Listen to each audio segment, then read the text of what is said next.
Hi friends, welcome to my channel little sisters vlogs. ఈరోజు మన ఛానల్లో చికెన్ ఫ్రైడ్ బిర్యానీ అనేది ఎలా చేయాలో చూద్దామండి. చికెన్ ఫ్రైడ్ బిర్యానీకి కావాల్సినవి చూద్దామండి. 3/4 కేజీ చికెన్ తీసుకున్నాను. దీన్ని 3-4 సార్లు నీట్గా క్లీన్ చేసి పక్కన పెట్టుకున్నానండి. అలానే ఒక 10 వరకు పచ్చిమిర్చి తీసుకొని ఇలా సన్నగా పొడవుగా చీలికలుగా కట్ చేసి పక్కన పెట్టుకున్నాను. అలానే బిర్యానీ స్పైసెస్ అండి: చెక్క, మొగ్గ, లవంగాలు, ఏలకలు, మిరియాలు, జాజికాయ, అనాస పువ్వు, బిర్యానీ పువ్వు, వీటన్నిటిని పౌడర్ చేసుకుంటానండి. పౌడర్ చేసి పక్కన పెట్టుకుంటాను. అలానే బిర్యానీ ఆకులు 9 వరకు ఆనియన్స్ తీసుకున్నానండి. ఈ చికెన్ ఫ్రైడ్ బిర్యానీకి ఆనియన్స్ అనేది ఎక్కువగా వేసుకుంటే బాగుంటుందండి. అలానే పుదీనా, కొత్తిమీర, ఒక 5 టేబుల్ స్పూన్స్ వరకు అల్లం వెల్లుల్లి పేస్ట్ పక్కన పెట్టుకున్నానండి. అలానే 3 గ్లాసెస్ రైస్ని తీసుకుని క్లీన్ చేసి 1 అవర్ ముందు నుంచి నానబెట్టుకున్నానండి. 3 గ్లాసెస్ రైస్ అంటే 3/4 కేజీ రైస్ అండి. 3/4 కేజీ చికెన్కి 3/4 కేజీ రైస్ అనేది కరెక్ట్గా సరిపోతుందండి. ఇప్పుడు చికెన్ తీసుకొని దీనిలో రుచికి సరిపడా ఉప్పు వేసుకోవాలండి.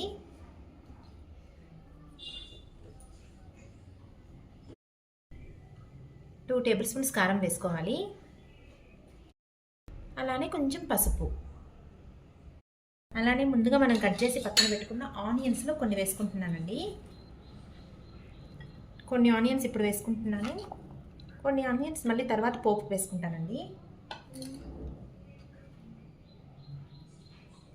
అలానే పచ్చిమిర్చి చీలికలు కూడా ఒక 2 పచ్చిమిర్చి చీలికలు వేసుకుంటున్నాను. అలానే పుదీనా, కొత్తిమీర,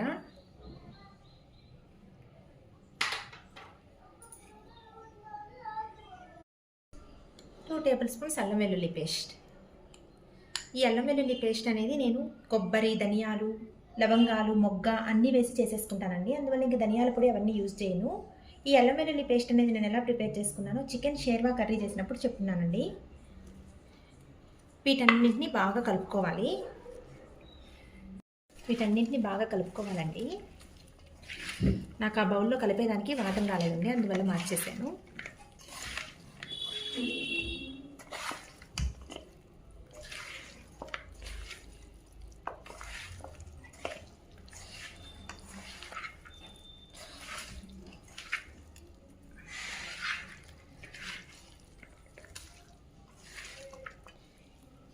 చివరిగా ఒక 2 టేబుల్ స్పూన్స్ ఆయిల్ కూడా వేసి కలుపుకోవాలండి.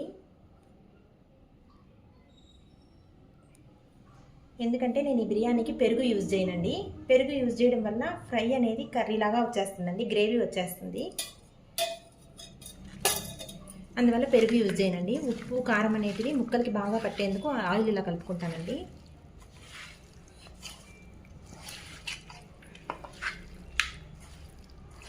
అంతే అండి. ఇప్పుడు దీనిపై మూత పెట్టి ఒక 1 అవర్ వరకు పక్కన ఉంచుకోవాలి. హాఫ్ అన్ అవర్ ఉంచుకున్నా సరిపోతుందండి. ఫ్రిడ్జ్లో పెట్టుకుంటే ఇంకా బాగా సాఫ్ట్గా అవుతుంది, ఫ్రై అనేది త్వరగా వేగిపోతుంది. నేనైతే ఫ్రిడ్జ్లో పెట్టేస్తానండి ఒక 1 అవర్ వరకు. ముందుగా స్టవ్ పై ప్యాన్ పెట్టుకొని ప్యాన్ హీట్ ఎక్కిన తర్వాత ఆయిల్ వేసుకోవాలండి.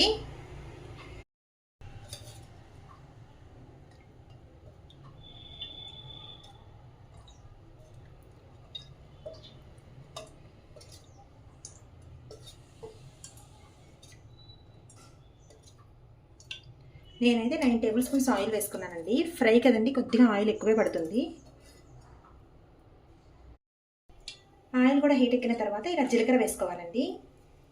జీలకర్ర వేసుకున్న తర్వాత మనం ముందుగా మ్యారినేట్ చేసి పక్కన పెట్టుకున్న చికెన్ తీసుకోవాలి. నేనైతే ఒక హాఫ్ అన్ అవర్ ఉంచుకున్నానండి పక్కన. ఇప్పుడు ఈ చికెన్ని ఆయిల్లో వేసుకొని ఫ్రై చేసుకోవాలండి.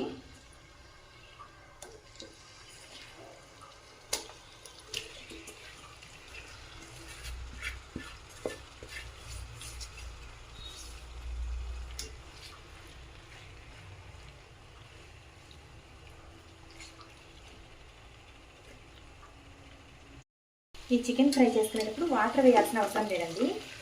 దీంట్లోనే వాటర్ అనేవి ఊరుకుంటాయి. ఈ చికెన్ అంతా ఫ్రై అయ్యేసరికి ఒక హాఫ్ అన్ అవర్ వరకు పడుతుందండి.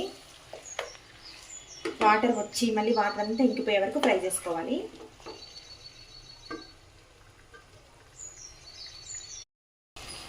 చూడండి, చికెన్లో వాటర్ అనేది ఈ విధంగా ఊరుతుంటాయి.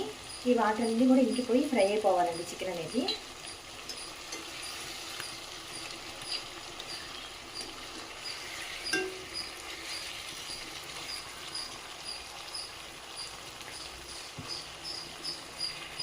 స్టవ్ పై చికెన్ అనేది ఫ్రై అవుతున్నప్పుడు ఇంకో స్టవ్ పై బిర్యానీ దబ్బర్ని పెట్టుకోవాలండి. దీంట్లో కొంచెం ఆయిల్ వేసుకోవాలి.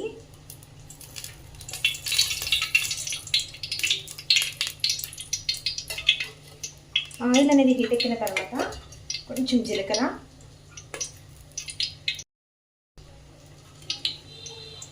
అలానే మనం ముందుగా కట్ చేసి పక్కన పెట్టుకున్న ఆనియన్స్ వేసుకోవాలి.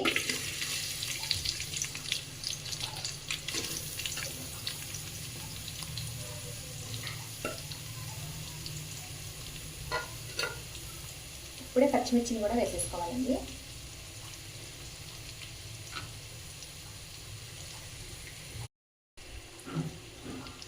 వీటిని దోరగా ఫ్రై చేసుకోవాలి.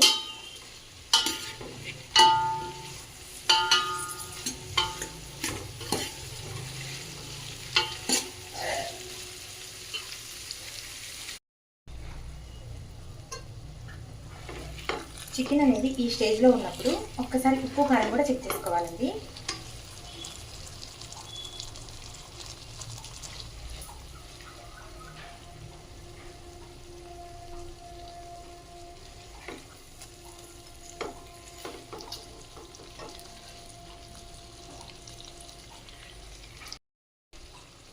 నాకైతే కొంచెం ఉప్పు తగ్గిందండి. ఉప్పు వేసి ఫ్రై చేసుకుంటున్నాను.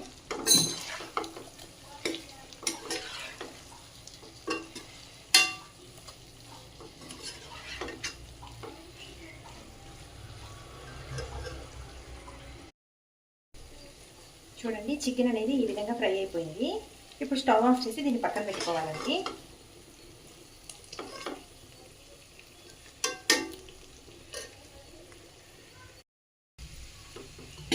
చూడండి, ఆనియన్ కూడా ఈ విధంగా కలర్ చేంజ్ అయిపోయిందండి. ఇప్పుడు కొంచెం అల్లం వెల్లుల్లి పేస్ట్ వేసుకోవాలి. అల్లం వెల్లుల్లి పేస్ట్ అనేది కొంచెం తక్కువగానే వేసుకుంటున్నానండి, ఎందుకంటే ఇందాక ఆల్రెడీ చికెన్లో వేసి కలిపి పక్కన పెట్టుకున్నానండి. ఈ అల్లం వెల్లుల్లి పేస్ట్ని కూడా పచ్చివాసన పోయే వరకు వేపుకోవాలి.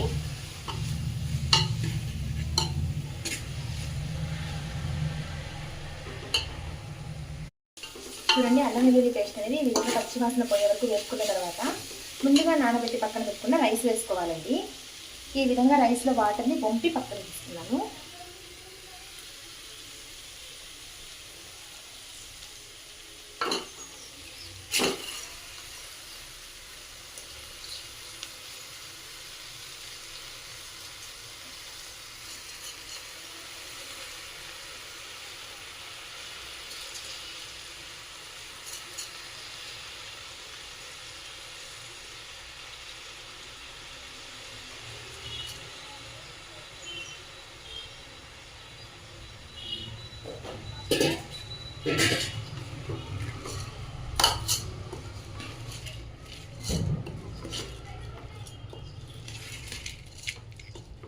లైట్గా కలుపుకోవాలండి, మరి ఎక్కువగా కలుపుకోవద్దు, విరిగిపోతాయి. ఈ విధంగా రైస్ వేసి కలుపుకున్న తర్వాత రుచికి సరిపడా సాల్ట్ వేసుకోవాలండి. అలానే నేను ముందుగానే చెప్పాను కదండి, స్పైసెస్ని పౌడర్ చేసి పెట్టుకుంటానని, ఆ స్పైసెస్ పొడిని వేసుకుంటున్నాను. నేను 3 గ్లాసెస్ రైస్ వేసుకున్నాను కదండి. 3 గ్లాసెస్కి ఒక్కొక్క గ్లాస్కి 1.5 లెక్కన 4.5 గ్లాస్ వాటర్ పోసుకుంటానండి.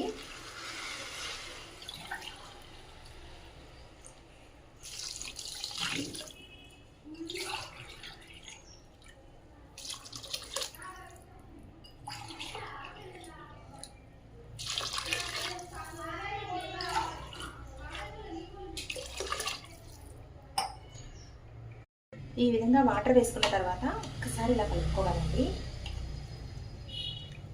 అలానే ఈ వాటర్లో ఉప్పు అనేది సరిపోయిందో లేదో చెక్ చేసుకోవాలి.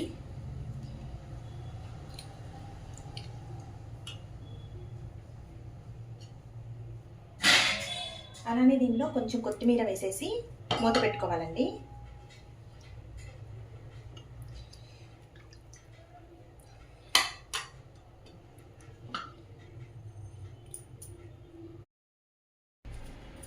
అలానే దీంట్లో బిర్యానీ ఆకులు కూడా వేసేసి మూత పెట్టుకోవాలండి.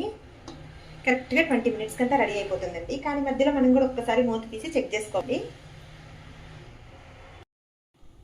ఒకసారి మూత తీసి చెక్ చేసుకుందామండి.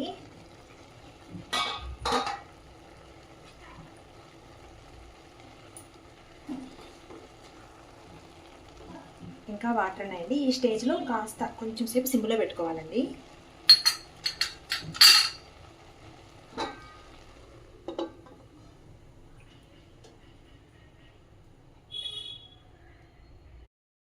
ఇప్పుడు మళ్ళీ ఒక్కసారి మూత తీసి చెక్ చేసుకుందామండి. ఇంతే అండి, రెడీ అయిపోయినట్టుంది. చూడండి, పొడి పొడిలాడుతూ రైస్ అయితే రెడీ అయిపోయింది. ఇప్పుడు మనం ముందుగా రెడీ చేసుకున్న చికెన్ ఫ్రైని దీనిపై పెట్టుకోవాలండి.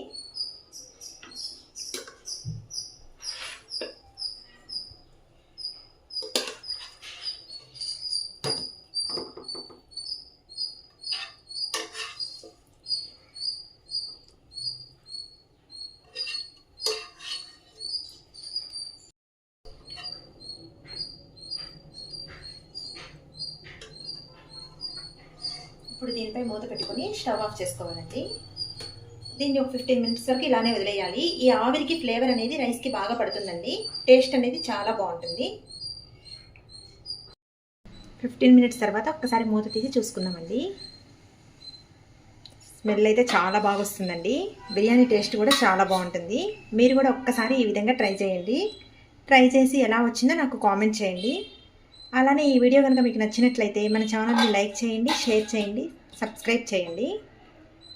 ఇంతసేపు నా వీడియో చూసినందుకు థ్యాంక్ యూ సో మచ్ అండి.